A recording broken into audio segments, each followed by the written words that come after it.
Hi, my name is Frankie. Thank you for listening to my mom. I never listen.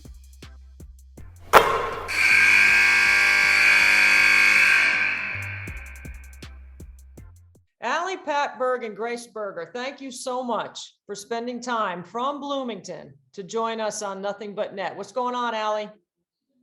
Hey, thank you for having us. Nothing, just getting ready for practice. Soon. You guys have to practice anymore, Grace? I mean, you guys kind of just roll the ball out and go, right? No, we're still trying to get better. So we definitely still have practice. Well, you guys have helped create an incredible transformation of Indiana basketball. I mean, we'd like to give Terry Morin a lot of credit, and she deserves it. She's done a magnificent job. But I want to know from you, Allie, why you came back, first of all, to be with this special team. First, I was, last year was unique. I'm thankful that we were able to play, but it definitely wasn't normal. And I just wanted to remember my last season as, having fans in Assembly Hall, being able to play in front of my friends and family. But also, just as important, I wanted to be a part of something special and bigger than myself. And I felt like last year we turned a corner, I think, just from a culture standpoint, from a team standpoint, from a mindset standpoint as a team, and that we belong. And so I wanted to be a part of that this year. And everyone's coming back. So it was like, why wouldn't I want to try to compete for a national championship for a program and school I love? So. Grace, we've always known Allie to be a tremendous leader, but you also have a leadership responsibility on this team as well. What's different about leading this group this year than last year? Honestly, we have a lot of the same players, and we have a lot of players that have played 4 or 5 years of college basketball. So it's a shared responsibility. So it's not anything that's too hard, but we do have 3 newcomers, a couple of transfers. So anytime you have those guys coming in, just trying to blend them with the old people, teach them, the ins and outs of our program and what coach expects. But they've all been great. So honestly, it's been pretty easy so far. Allie, Grace had 3 triple doubles last year. How hard is that to do as a player? It's tremendously hard. And I think what's so great about, Grace, but just anyone that can achieve and do that in their career is it just happens. Like, it's not like Grace is going out there trying to get a triple double. Like, her game, she just affects and impacts every aspect of the game, and a triple double is evidence of that. And not only to do it once, but to do it twice is incredible. And again, it just shows her impact. We all see it when she plays, but then, to get 10 rebounds and 10 assists plus and score like she does, it's one of a kind. And I'm just grateful I'm a part of, her success, and, to be there, her biggest fan, really. Grace, I think you're one of the top 25 players in the country. When we put our list together on ESPN, you were on my top 25. I want to know what you've added to your game from last year to this year, and why you are so tough-minded on the floor. I think, to answer your second question, it just stems from Coach Morin and her kind of mindset that I've just really bought into. Because when I was a freshman coming in, I definitely wasn't as tough-minded as I am now. So I think she's all about, being gritty, being a blue-collar team. So I think every single one of us, including Allie and myself, have kind of bought into that. And then as far as adding to my game, I just tried to, obviously my 3-point shot is something I continue to work on. And it feels really good in practice. And that's what I've been working on the most throughout the off season. So I'm confident that going into this year, that's going to be the biggest change in my game. Last year, you guys were picked to win the Big Ten, and that was a hefty target on your back. Yet you get all the way to the Elite Eight. I want to take you back to the game at Maryland on the road. I called that game, and watching you guys, Allie, your body language and the way you guys played in that game, I didn't think you were ready for the big moment. What happened and what changed? Yeah, I was actually, I've thought a lot about that. I think that, we as a group, like I kind of mentioned early on, like accepting and owning that we are as good as we are, and going out there and believing it. Like, I always have looked at Maryland, like they walk in and they believe they're the best no matter who's on the other side.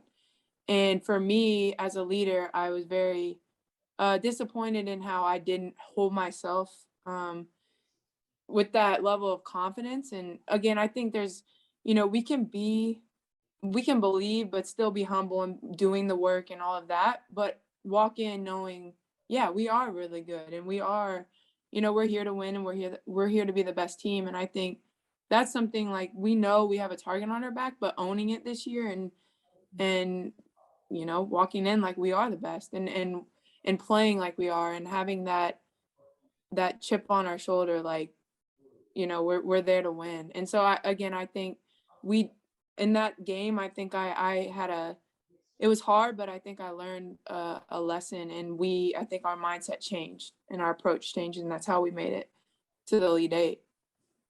I 100% believe that because I witnessed it and saw it myself in person. And then, Grace, you guys do get to the Elite Eight. What did you learn from your experience in the Elite Eight that's going to help you be better prepared this year to take on the tough schedule that you guys have in place? I think like Allie just kind of hit on that we do belong with the top teams in the country. I mean, we saw, we're a couple baskets away from the Final Four, and we lose to Arizona, who, was 1 point away from a national championship. So obviously we have the team, we have the coaches to make it that far. So I think we saw some things like 3-point shooting, like our free throws, just little things like that might be the difference between us making it to the Elite Eight and the Final Four. So that's really what we've been focusing on. Allie, I want to ask you about your decision to come back. I mean, a lot of players like you could be drawing Social Security right now, or playing overseas, or getting ready for the WNBA, right? I know you've got to have some aches and pains that carry over from your age. And I'm actually trying to, just make fun of how old you are, but it's pretty unique to have a player of your caliber decide to come back and play. And if there's a benefit from COVID, this was certainly one thing, and maybe the only thing that we all could benefit from with COVID. What, did you ask Coach Morin if you could come back, or did you decide, or did you ask Grace if it was okay with her? I mean, how did you handle it? Well, the whole season, it was like, I'm going to wait till the end. I'm going to take it day by day to decide. And I kind of did that, but I kind of let it weigh on me, in my game and just playing and so I actually approached Coach Morin after senior night, because I was like, I don't want that to be our senior night, the way I remember it. Like, my family couldn't even come down to the floor. And I mean, it was weighing on me. So the next day I went up to her office and I was like, hey, Coach Morin, like, I know we talked about taking it day by day, but I was like, can I ask, like, am I allowed to come back? And she looked at me and she was like, what do you mean? We would love for you to come back, but it's up to you. And I really want you to make this decision on your own, not because you want to help us win next year, blah, blah, blah, and do this for the program. I want you to be able to really decide on your own. And I looked at her and I was like, I want to come back. Like, I want to play another year at IU. I want to be able to help, the younger girls that are coming in, the freshmen, lead them, show them how we do it here. And so that my impact isn't just this year or last year, it's a lasting impact. It's for the teams down the road that Coach Morin's going to have. And that's what I want to do here at IU. And I want our name to be up in the banners here at IU. And I felt like there was no better opportunity.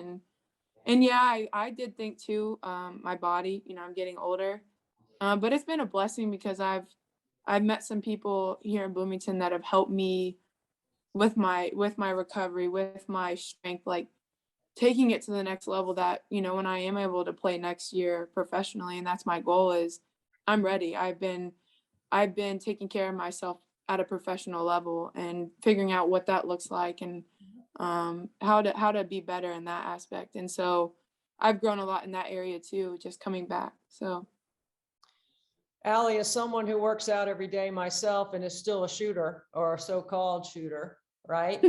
And I'll be happy to show you my shooting skills in the Bahamas when I see you guys down there. Give me 2 or 3 really good tips on how I can improve my recovery. well, one of them is, it's going to sound funny, but breathing, learning how to really breathe. It not only slows down your mind, but it filters your body. Stretching. But one thing I have learned over my 4 years too is how important sleep is. And if you get good sleep, I mean, your mind is sharp, your body feels good. And so that's one area that I've tried to focus on these past 2 years, is getting my sleep. And that comes sacrifices. You know, there are things I don't do and won't do. And, you know, I work ahead in school, so I'm in bed at a great time, because I found my mental sharpness is so much better, which is so important. But yeah. Really good. I'm going to look forward to diving into that a little bit deeper when I see you at Baha Mar. Grace, the word legacy is such a big grown-up word for a bunch of kids in college, right? I mean, I always think that when I hear somebody ask a kid a question about what their legacy wants to be, it always feels like, oh, I mean, that's such a really hard question for a bunch of kids. But every year you guys have taken another step with your program. And in doing so, can you put it in perspective, what it means to be a part of such a special group at a certain time in Indiana's history, where you've done things that no one else has ever done that's worn the uniform?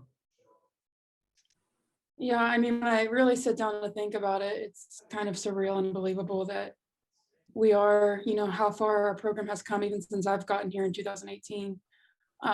But I mean, I can't say I'm surprised, because that was Coach Morin's vision from day one when she was recruiting me, that we were going to do things that have never been done here. And that's really kind of what sold me on the program and really excited me, just being a part of making history for our program and really building it to become a powerhouse nationally. So I haven't really, you know, thought about our legacy as a team yet. I'm kind of just living in the moment and still trying to make more history and win championships. So I think down the road, that's something that I'll look back at and be extremely grateful for. And it's really unbelievable. But right now I'm just living in the moment, and we're still chasing Big Ten championships and Final Fours and national championships.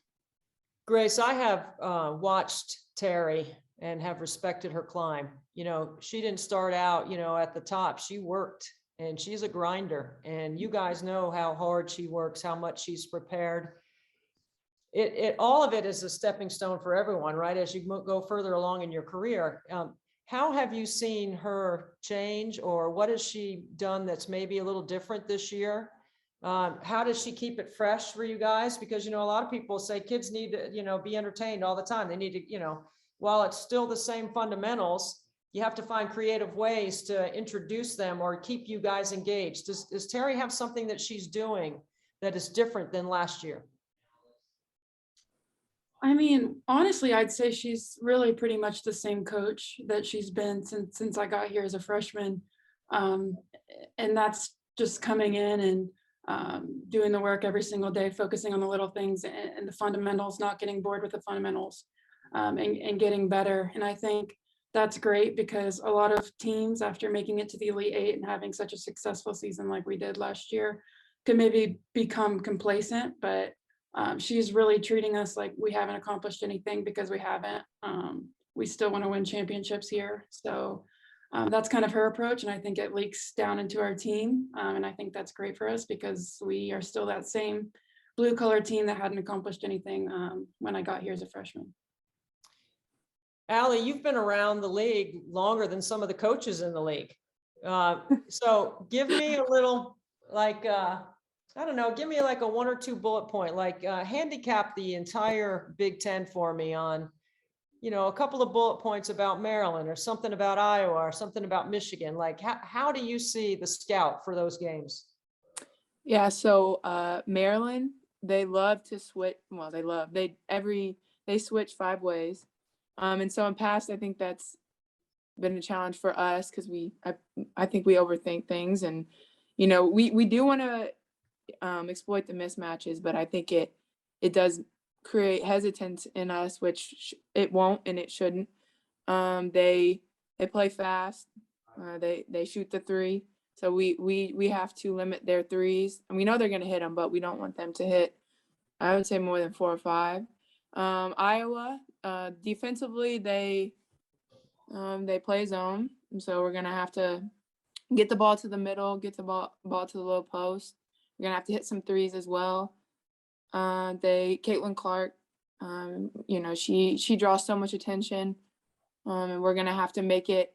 We know she's going to get hers, but we want to make it tough on her. We want it to be she scores 20 some, but she has to shoot 30, like that, and just wear her down. Michigan, I mean, Naz Hillman is awesome. We have to box her out. She can create a lot of second opportunities for them. But I would say for us, I mean, just play our game, and defensively take away their strengths, which I think we know. So.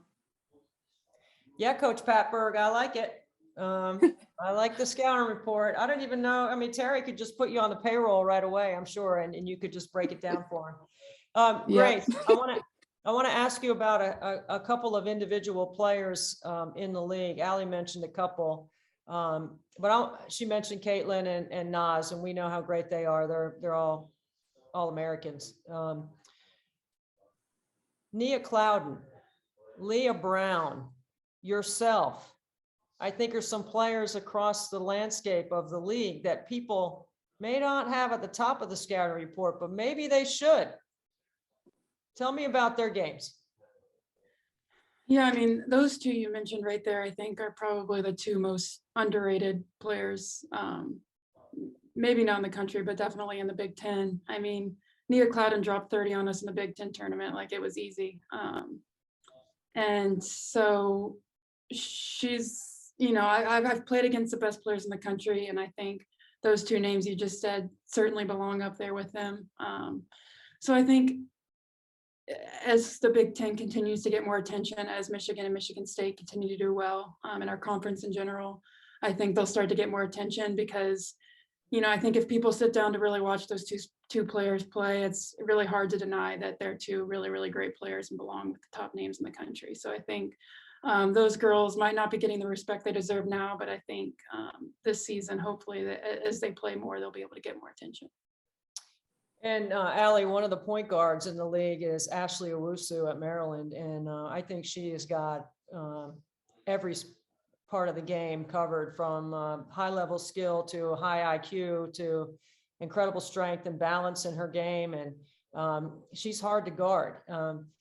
What would you say about going against her? Like, how good she is, or how challenging it is to try to slow them down because of the way she sees the floor? Yeah, I think a big thing is slowing them down in transition, her especially.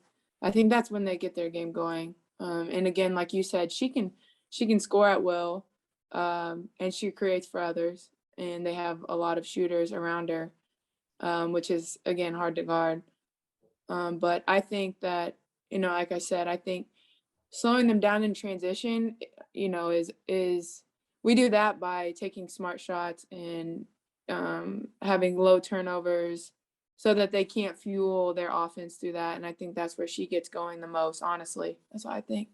And she is hard to guard because, with ball screens, she makes a lot of great reads, but she, can shoot behind now. And because before we tried to go under a lot, but now, I mean, again, like you said, she can score at all 3 levels, and she's really strong. So she'll get you in the low post, and she has post work as well. So yeah, she's incredible. I love the measure of respect that you both have for the opponents that you get to play against. Obviously, we know as competitors that the better the competition, the better you can become. So Grace, I want to ask you this. Which number is going to be higher at the end of the season? The number of degrees that Allie graduates with, or the number of triple doubles that you're going to get? Well, hopefully they're about the same, and I think that'd be pretty good on my part. So hopefully it's about the same. Allie, what's going to be a higher number for you? The number of trips to the beach that Grace makes while you're in the Bahamas, or the number of times Terry's going to ask you guys to watch extra film? Oh gosh, that's an easy one.